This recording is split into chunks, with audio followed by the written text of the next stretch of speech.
La verdad que día caluroso, hoy estuvo lindo. Y bueno, recién Miguel Ángel nos recordaba lo del evento este de los niños, el mes de la niñez y cómo lo vamos a festejar. Y el Señor venía inquietándome con algo acerca de esto.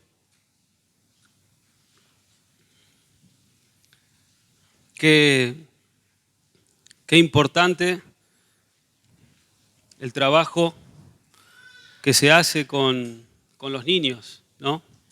Y es un trabajo, tenemos que entenderlo como un proceso continuo, porque no son momentos en los que el niño está en la escuelita o recibe alguna instrucción o está en la presencia de Dios, cosas muy, muy importantes, sino que estamos hablando de vidas que son vulnerables, que son dependientes, ¿no?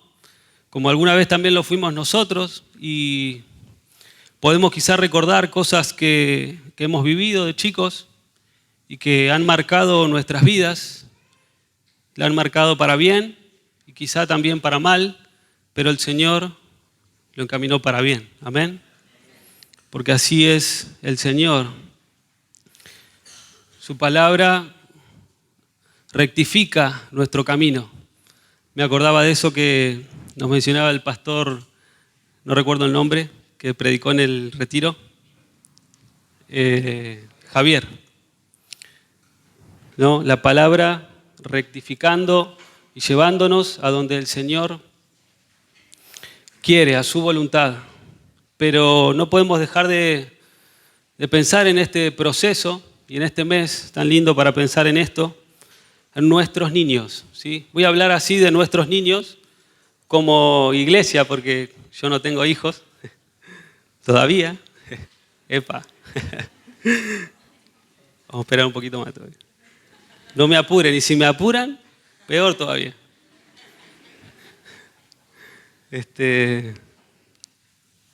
Hay rebeldía a veces con las cosas a las cuales nos imponen o nos apuran. Pero esto pasa en los niños, en los grandes, en algunos pasa. También puede pasar. Pero bueno, quería que vayamos a la epístola a Timoteo.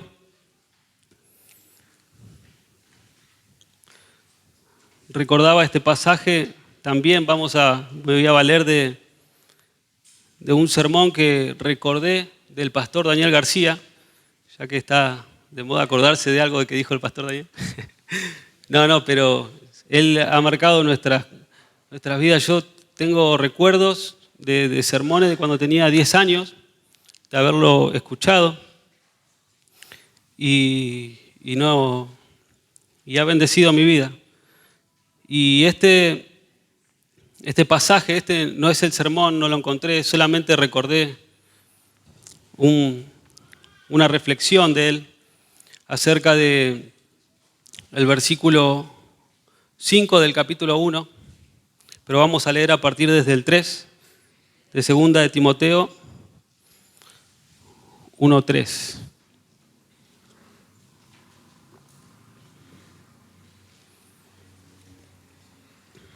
Solamente mencionar algo que el apóstol Pablo dice en la primera carta a Timoteo, que lo dice varias veces. Le dice a Timoteo, verdadero hijo.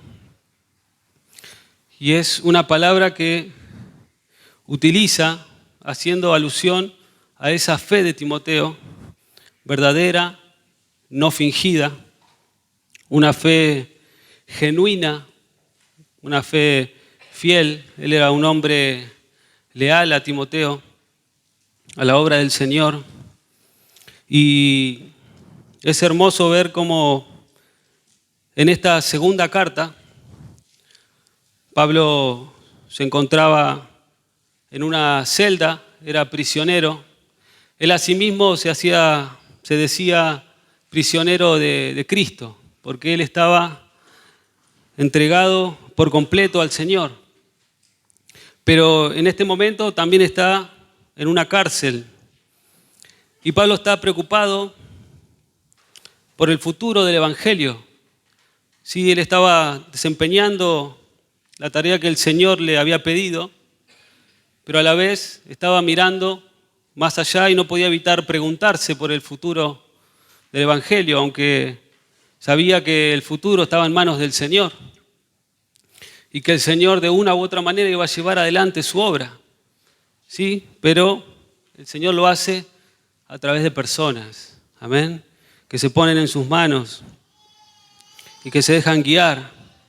Y su mente ahora piensa en la maldad de los hombres, ¿sí? Esta epístola está dedicada específicamente a atacar la maldad de los hombres de los tiempos postreros, a avisarle, a advertirle a Timoteo de esto, de los tiempos postreros y de los que estaba viviendo Timoteo, porque todo el tiempo se podían ver y tenían que lidiar con falsa doctrina.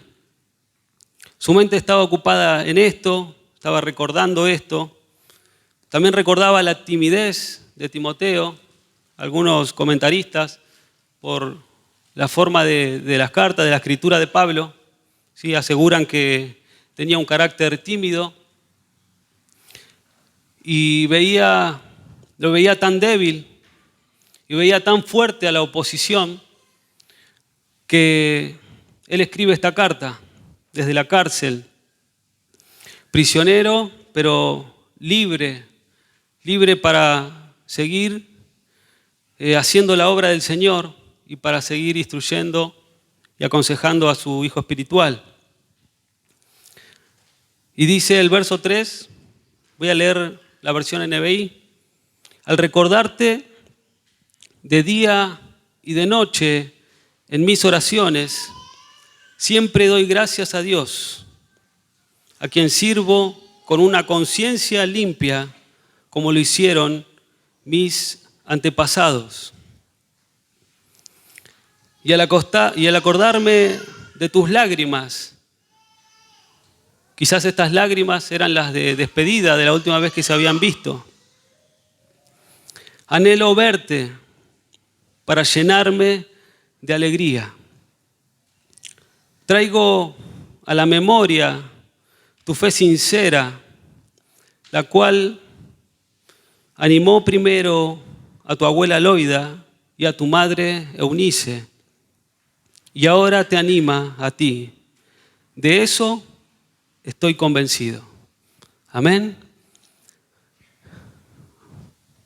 Pensaba, la epístola es una epístola pastoral, pero también estaba pensada y escrita no solo para que la leyera Timoteo en intimidad y para animarse, sino para que fuera leída en público y en las diferentes iglesias.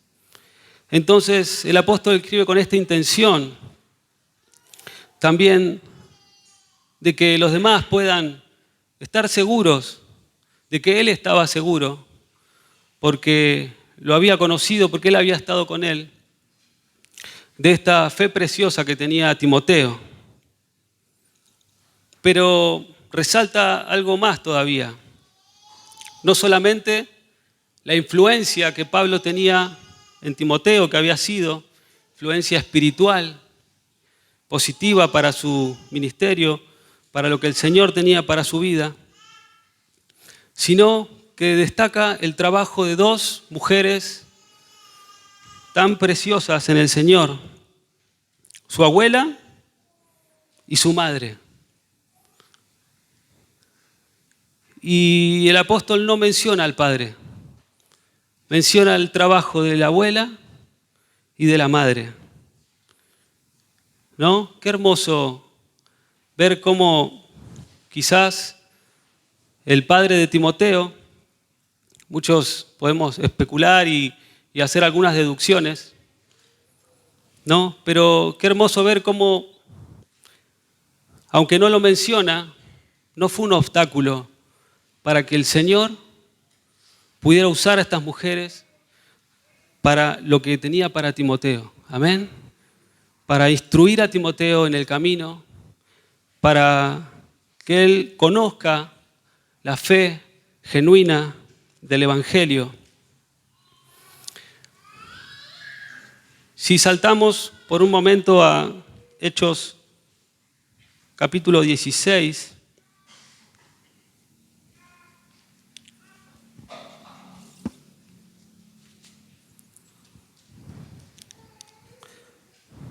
en el versículo 1 vemos un poquito más acerca de su familia. Llegó Pablo a Derbe y después a Listra, la ciudad donde era Timoteo, donde se encontró con un discípulo llamado Timoteo, hijo de una mujer judía creyente, pero de padre griego. Los hermanos en Listra y en Iconio hablaban bien de Timoteo, daban buen testimonio de él los hermanos que estaban en Listra. Se dice que su padre era griego y solamente eso, ¿no? Quizá era un hombre inconverso, no sabemos cómo era su desempeño como padre. Lo que sabemos que no era esa influencia espiritual, no era ese padre según las Escrituras para Timoteo, pero él recibió el Evangelio a su temprana edad de su madre y de su abuela. Y el Señor usó quizá eso, lo sencillo del hogar, ¿sí? No había una academia, no había nada. Lo sencillo, la cotidianidad y la sencillez, el ejemplo de vida de estas dos mujeres para instruir a Timoteo en el Evangelio y para ser, algo que es importante, efectivo o efectiva, ¿no? Porque a veces podemos instruir mal. El Señor es soberano, ¿no? Pero el trabajo de estas mujeres fue efectivo en Timoteo, a pesar de que su padre no estaba ahí presente ocupando el lugar que debía. Sin embargo, el Señor tenía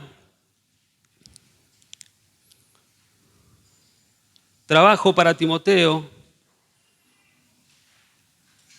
fruto de esta labor preciosa de su familia, de su abuela.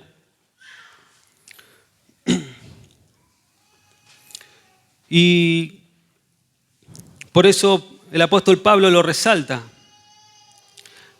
Pero quería que saltemos una vez más al capítulo 3 ahora, de segunda de Timoteo.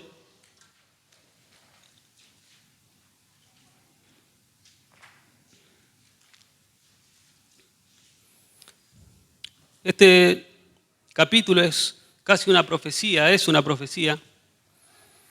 Si bien era, como dije recién, verdadero para ese tiempo, es verdadero para estos tiempos, es verdadero para los tiempos postreros. Es algo que se va a ir viendo, que lo vamos a ir viendo como iglesia y que se va a ir agravando cada vez más.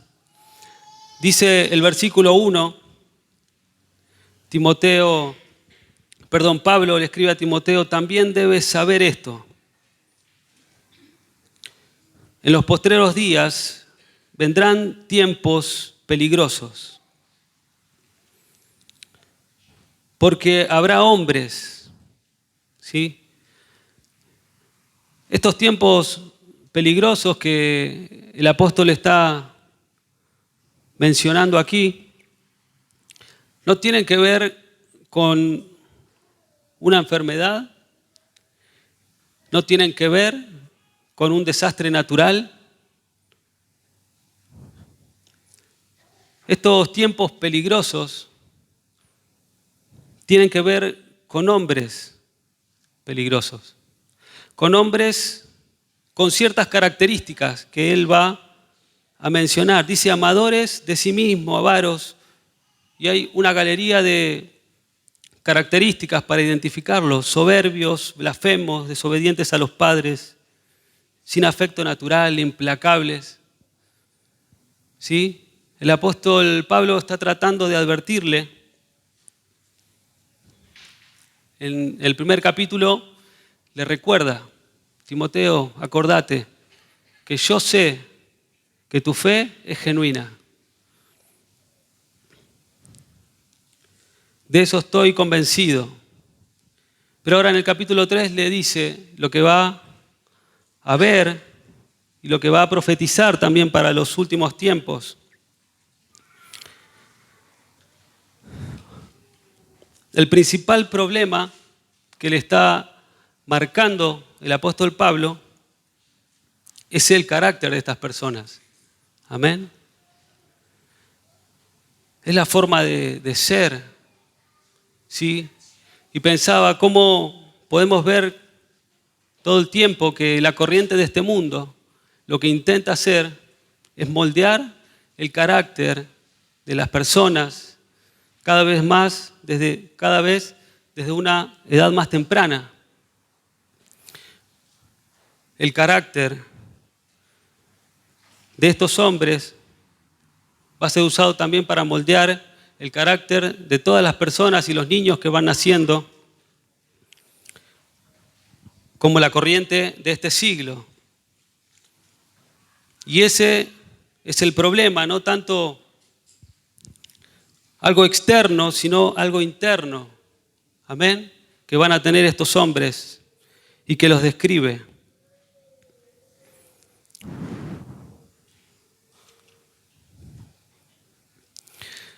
Pero no vamos a leer la galería ni enumerar todas estas características. Eran crueles, eran implacables y muchas cosas más. Pero el apóstol va a apuntar a Timoteo a algo que es medular para su ministerio.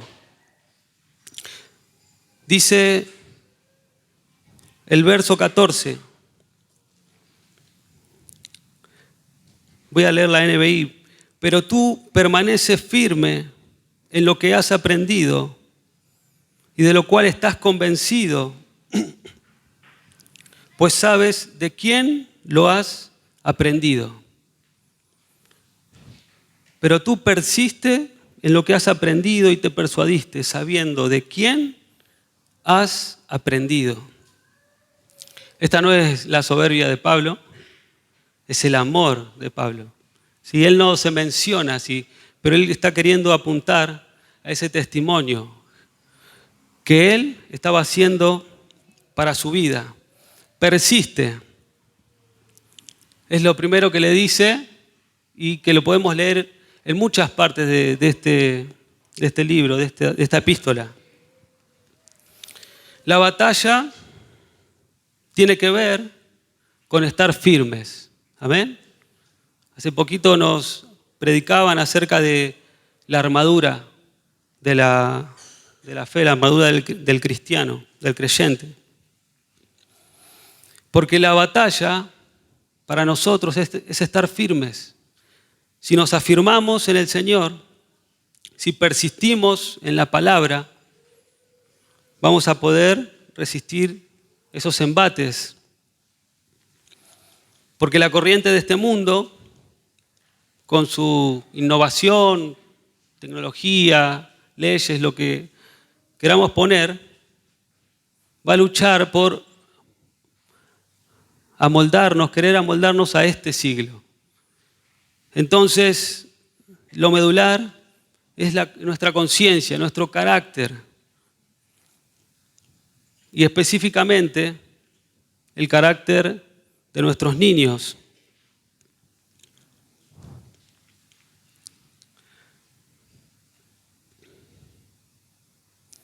Persiste en lo que has aprendido. Lo que había aprendido hasta lo que vemos en la epístola era lo que le enseñó la abuela, lo que le enseñó la madre, lo que le enseñó el apóstol Pablo, lo que aprendió quizá en la congregación, conociendo al Señor. Es amplio el panorama, pero lo medular es la fidelidad a la palabra del Señor. que va a regir. El contexto puede ser amplio, pero la carta apunta para nosotros hoy a los testimonios fieles, amén, y a la palabra principalmente.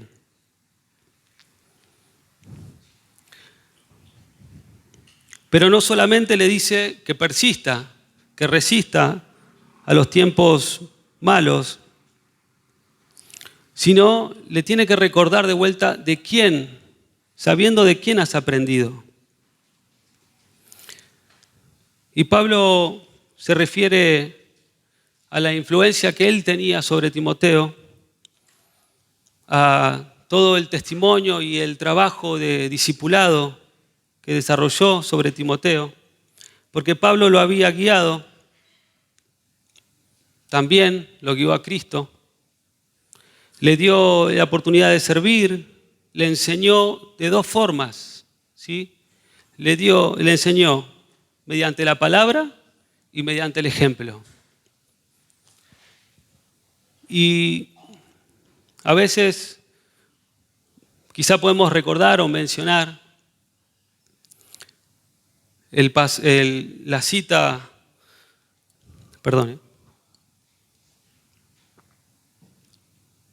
predica si es necesario habla.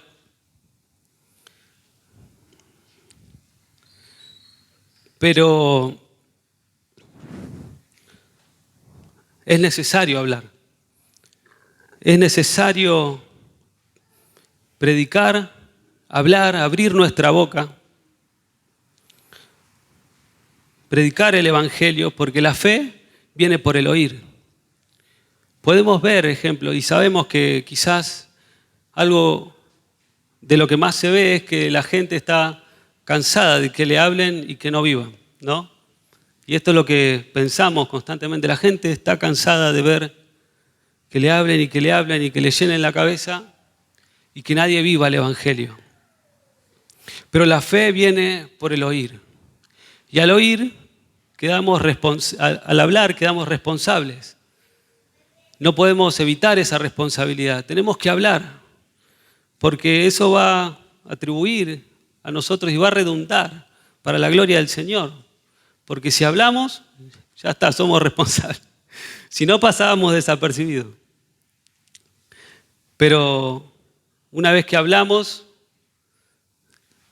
ya pesa otra cosa en nuestra conciencia, ¿no? Ese testimonio precioso que seguramente lo llevamos con nosotros a todos lados. Pero la fe es por el oír. Y se van a convertir no al ver una vida moralmente correcta y al vernos felices. Porque a veces los cristianos estamos tristes también. Entonces no es que tienen que ver solamente nuestros valores, ¿sí?, éticamente o moralmente correctos, sino que tienen que ver a Cristo. Seguramente que si estamos llenos de la presencia del Señor lo van a ver, pero que sea algo más que algo distinto, ¿no? Que sea la palabra, porque la fe viene por el oír. Por eso es necesario que, como el apóstol Pablo fue esa influencia espiritual para Timoteo en palabra y en ejemplo, primero en palabra, después en ejemplo, le impuso las manos también para su ordenación, lo guió y fue su mentor durante toda su vida. Era necesario recordarle a Timoteo: persistí y acordate de quién aprendiste. ¿Por qué acordate de quién aprendiste? Acordate de lo fuerte y confiadamente que creo en estas cosas, ¿no? Porque nuestro aprendizaje es integral, no solamente con palabra, sino con hecho, con ejemplo. Todo lo que vemos de una persona es lo que vamos a repetir, si fue algo de bendición, vamos a tomar para nuestra vida. Hay algo que estaba leyendo también acerca de que por ahí puede sonar un poco chocante para los docentes, pero no podemos enseñarle en realidad nada a nadie, porque todos aprendemos desde adentro, de lo que tomamos del otro. El otro puede querer enseñarme 1000 cosas, pero si yo no soy inspirado por eso que me está diciendo, lo voy a olvidar pronto, lo voy a reproducir como una máquina, ¿sí? Y de aquí se desprenden dos corrientes psicológicas, de las cuales a veces charlamos con algunos docentes de la congregación, que tiene que ver con el conductismo y con el constructivismo. Y lo voy a decir así: el conductismo más el constructivismo, ¿sí? El conductismo es una corriente psicológica que se basa en la conducta, ¿sí? En la observación de la conducta, en el estímulo y la respuesta, excluyendo la conciencia, ¿sí? Por eso fracasó el conductismo, pero es necesario, ¿amén? Es necesario, porque a veces aprendemos así, pero somos mucho más que un estímulo y una respuesta. En el fondo, fracasó porque la voluntad, ¿sí?, es movida por otras cosas. Los intereses personales son muy diversos, ¿sí? Y nosotros, los seres humanos, aprendemos de las dos formas. El constructivismo argumenta que el aprendizaje es un proceso interno, ¿sí? Se mete en lo que dieron a llamar como la caja negra, ¿sí? ¿Qué pasa en la mente de una persona? Hay gente que no puede entender cómo la otra persona hace tal cosa. Yo no entiendo cómo no entiende. Bueno, ese que no entiende como uno espera, es una persona. Y tiene quizás sus razones o sus procesos internos que no termina de resolver de la misma manera que otro lo resolvió.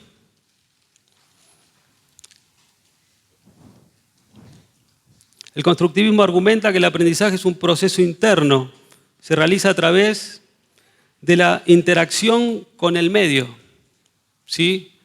En las diferentes disciplinas habrá diferentes medios, pero en la interacción con el medio pensaba que en la vida cotidiana puede ser cualquier situación ese medio, ¿sí? En el aula, los docentes quizás llevan algo para que haga de medio, para que el niño interactúe. Pero en la vida, las situaciones y los aprendizajes se dan en cualquier contexto. Estemos donde estemos, en cualquier situación, estemos alegres, tristes, cansados, estemos en alguna prueba, hayamos visto o escuchado algún testimonio. Por eso la importancia de proporcionar al niño, porque vamos a enfocarnos en los más chicos, espacios y recursos necesarios para promover su interaprendizaje. Entonces, resumiendo esta parte medio engorrosa, quería apuntar a la manera en la que aprenden los niños o los adolescentes, ¿sí? Y la manera que tenemos que ampliar nuestra mirada para ver qué pasa cuando el otro no responde a una enseñanza de la manera que yo espero. Por ahí yo no tengo hijos, pero tengo hermanos menores, sobrinos, sobrinas. Tengo un trabajo, tenemos una responsabilidad como iglesia en todos los niños que están abrigados en el seno de la iglesia. Entonces, qué bueno es darle importancia a esos procesos internos, ¿sí? Del corazón, de los sentimientos, de la mente. Porque, como decía, el mundo quiere formar el carácter de nuestros niños. El carácter se va forjando a partir del temperamento que recibimos cuando nacemos, ¿sí? Esa lotería natural, eso sí no lo elegimos, el temperamento, pero luego hay vivencias en nuestra vida. Hay cosas que nos pasan, buenas, malas, decisiones que vamos tomando.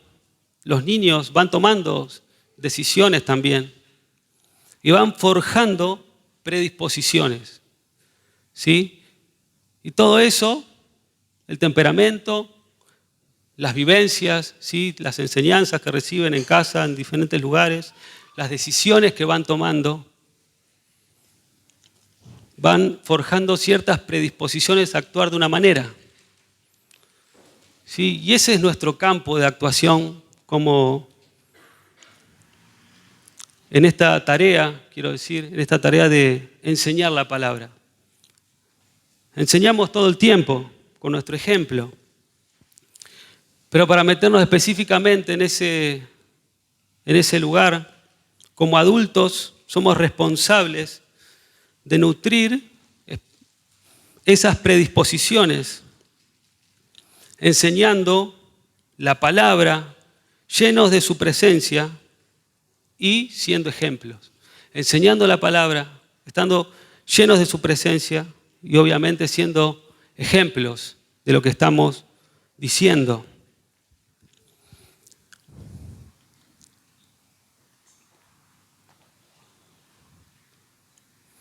Me parecía muy interesante poder esclarecer esto que en algún momento leí y me ayudó mucho a entender cómo actuar, en qué momento. A veces queremos que pasen las cosas o que sea efectiva una enseñanza en el momento que yo quiero y a veces no pasa. Tenemos que esperar alguna situación, alguna situación triste o alegre y aprovechar cada momento oportuno para transmitir la palabra a quienes están al lado nuestro, para enseñar, como hacía el Señor, que no perdía ninguna oportunidad de transmitir un pequeño mensaje, sí, pero una enseñanza profunda al corazón. Amén. Somos responsables de forjar buenas predisposiciones espirituales en los niños a nuestro alrededor, para que puedan ir creciendo con estos, no solamente con una ética correcta, sino con la palabra del Señor aplicada a sus vidas. Y para dar solamente un ejemplo más acerca de esto, que yo veía en adolescentes, cuando un adolescente o cuando a un niño toda la vida se le cortó el pelo en un mismo lugar y de una misma forma, al punto de decir, el padre, ¿cómo le vas a cortar? Como siempre. Durante toda su niñez me llamaba la atención cómo llegan a una edad en la que se quieren hacer cualquier cosa en el pelo. Pero cualquier cosa, lo más loco, eso. Se pintan el pelo. Fíjense cómo es la mente del niño, que por ahí en un momento no cuestiona, o sí, pero llega el momento en el que se siente grandote con decisión y ahí se nos viene la avalancha de todo lo que le impusimos, ¿sí? Estalla. Entonces, pero uno lo hace con las mejores intenciones, pero la mente del niño funciona de otra manera. También tiene sentimientos, voluntad, tiene procesos dinámicos internos, ¿sí? Un montón de cosas que le pasan, que tenemos que saber escuchar y preguntar. A veces algún padre se sorprende de cómo habla un niño cuando le estoy cortando el pelo y simplemente habla mucho porque le pregunto mucho. Y hasta se entera de cosas que ni él sabía, ¿no? Y es tremendo porque la mente de los niños a veces puede estar oculta para un adulto, pero solamente basta con involucrarnos ahí en eso, lo que le está pasando. No se trata de, como hoy en día se plantea en la escuela, de que sea el centro el chico y que todo gire en torno a sus antojos, porque eso está mal. Necesitan conductismo, pero también constructivismo. Aleluya. No estoy buscando pelea ni nada por el estilo. Simplemente es hermoso ver cómo crece un chico y es un momento en el que son niños, adolescentes que les podés hablar y después lo ves después de un par de años y son hombres ya estructurados en un pensamiento, en una postura y ya se nos fue la oportunidad, quizá.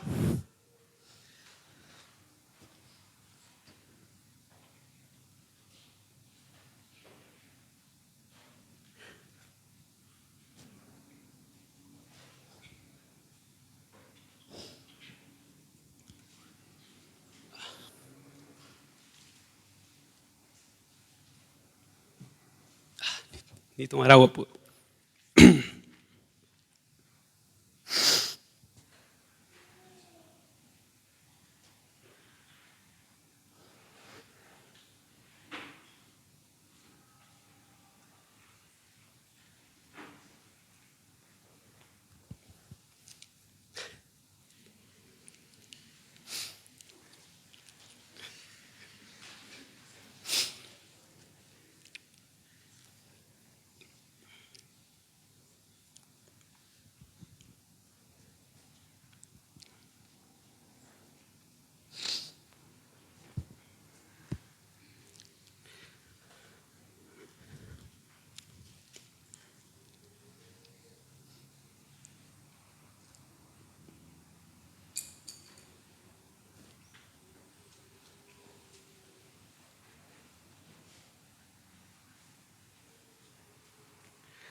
Perdón.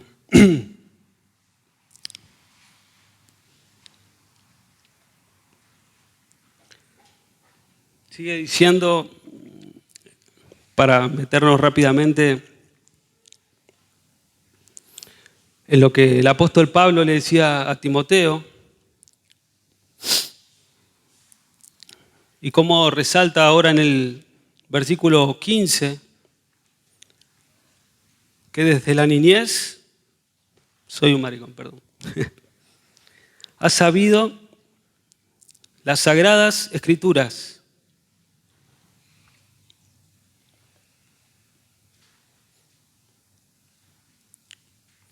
Si quieren ir pasando los músicos. Las sagradas escrituras, las cuales te pueden hacer sabio para la salvación por la fe que es en Cristo Jesús.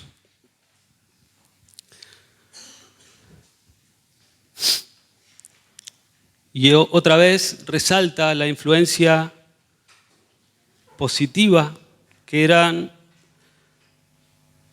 su abuela y su madre y también el apóstol Pablo.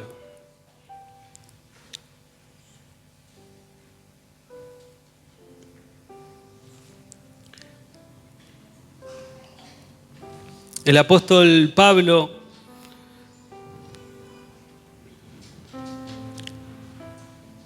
había dejado un ejemplo de cuán fuerte y confiadamente creía en el Evangelio y cómo lo vivía. Por eso recién decíamos que le había dicho, ¿sabes de quién has aprendido?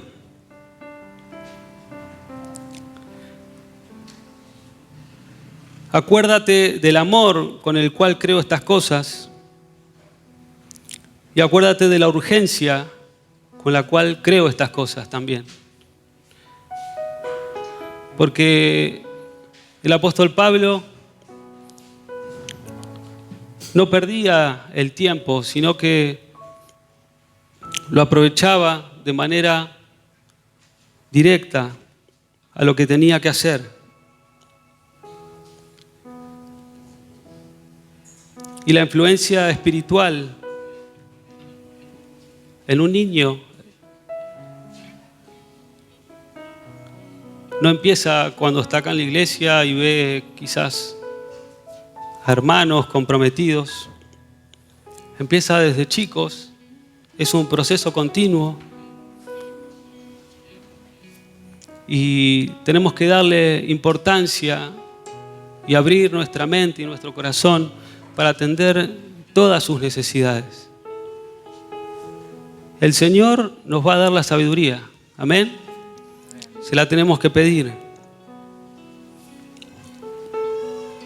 Nos va a dar la gracia, nos va a dar la palabra justa.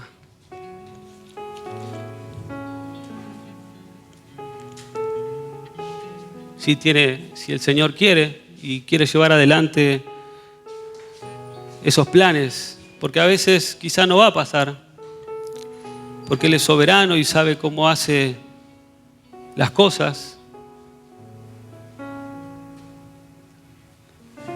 Pero que nos encuentre atentos, amén. Y que el sistema no forje el carácter de nuestros niños. Los tiene que forjar la iglesia. La presencia del Señor, esta es una parte, estar en el culto, en la presencia, es una parte. La escuela bíblica es otra parte. Pero la parte más importante, o otra parte también muy importante, vamos a poner jerarquía,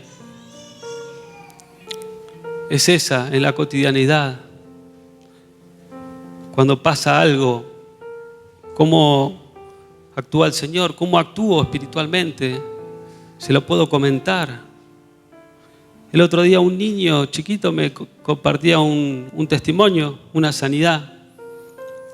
Y me bendijo un montón, y era un niño chiquito compartiéndome, y a veces tenemos cosas hermosas para compartir y para mostrar cómo el Señor obra y para que todos nos animemos a confiar más en el Señor.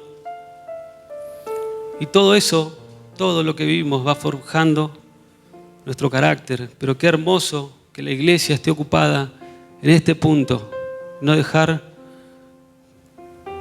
ningún aspecto de nuestros niños sin atender. Amén. Aleluya.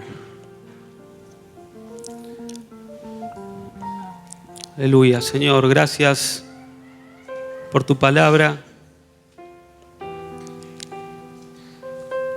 Vemos cómo has obrado en la vida de Timoteo, cómo lo hiciste primero en su abuela, en su madre, cómo había una fe no fingida, una fe genuina. Y llevaste adelante tus planes, Señor, porque eres misericordioso, porque eres compasivo. Señor, porque, Señor, tú tenías esa labor, esa tarea. Para Timoteo usaste la influencia del apóstol Pablo, de tantos hermanos quizás. Qué hermoso ver, Señor, cómo funciona tu iglesia, Señor. Cómo funcionamos como iglesia. Cómo nuestro trabajo no es en vano, Señor. Cómo te mueves, Señor. Cómo no hay obstáculo para lo que tú quieres hacer. Cómo el enemigo no puede frenarlo. Cuando tú te propones algo y cuando hay personas que se someten a tu voluntad, Señor, queremos ser eso, Señor. Que estamos atentos a que la corriente de este mundo no termine de forjar predisposiciones malas en los nuestros, Señor, en nosotros mismos, en nuestros niños, Señor. sino que sepamos atender a todas sus necesidades, Señor, afectivas, Señor, emocionales, intelectuales, espirituales, Señor. Enseñarles la palabra, Señor, que ellos estén en tu presencia, en los cultos, Señor.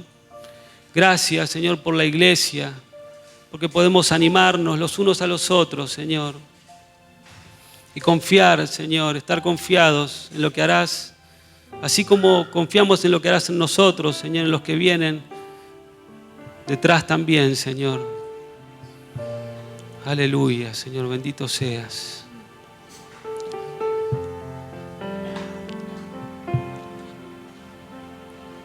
Estar en tu presencia, buscar de tu presencia, vivir en tu presencia, Jesús.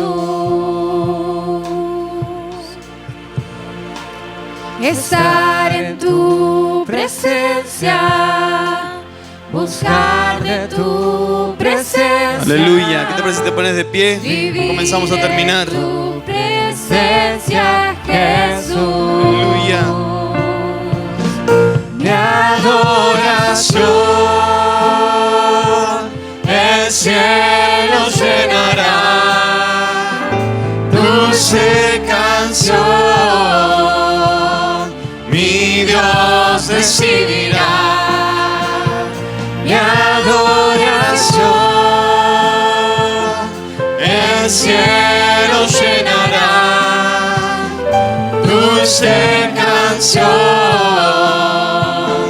mi Dios recibirá. Cantamos santo, cantamos santo, cantamos santo. Tres veces santo es mi Dios. Cantamos santo, cantamos santo, cantamos santo. Tres veces santo es mi Dios. Cuando era chico cantábamos Hazme sencillo como un niño para llegar a ti.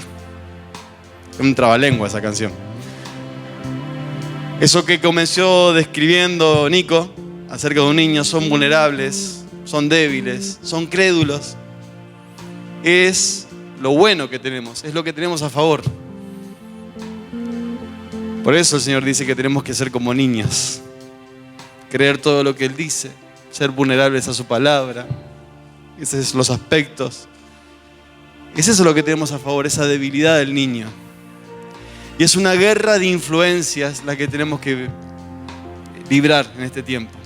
Influencia es influir en, fluir en. Es meternos en la interioridad.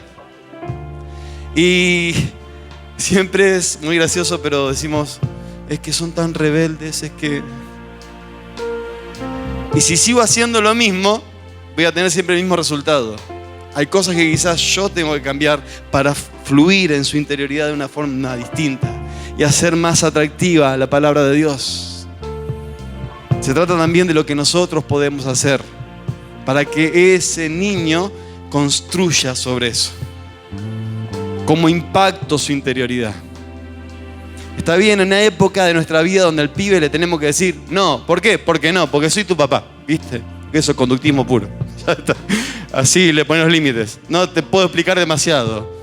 Pero llegó una etapa donde si seguimos con la misma explicación, vamos a justamente construir algo feo. Porque lo que se logra últimamente después del temperamento que tenemos, el carácter, es la personalidad. Es la cara que yo le muestro al mundo. Es eso de la manera que me predispongo a determinadas cosas. Y nosotros tenemos que lograr que nuestros niños sean genuinos, que su personalidad sea lo más parecido a su carácter y a su temperamento, que tiene que estar logrado en Cristo Jesús. Porque podemos lograr jóvenes hipócritas, que muestren una cara, pero que adentro no hayan construido nada. Y llegado un momento, va a pasar algo distinto. Papá, mamá, no te sientas culpable. Gracias a Dios, el Señor nos ha dado un cerebro laxo, es un músculo que se acomoda a todo, y también nuestro carácter, nuestro espíritu, nuestro psiquismo, nuestra alma puede modificar conductas todo el tiempo. Así que tenemos un desafío precioso.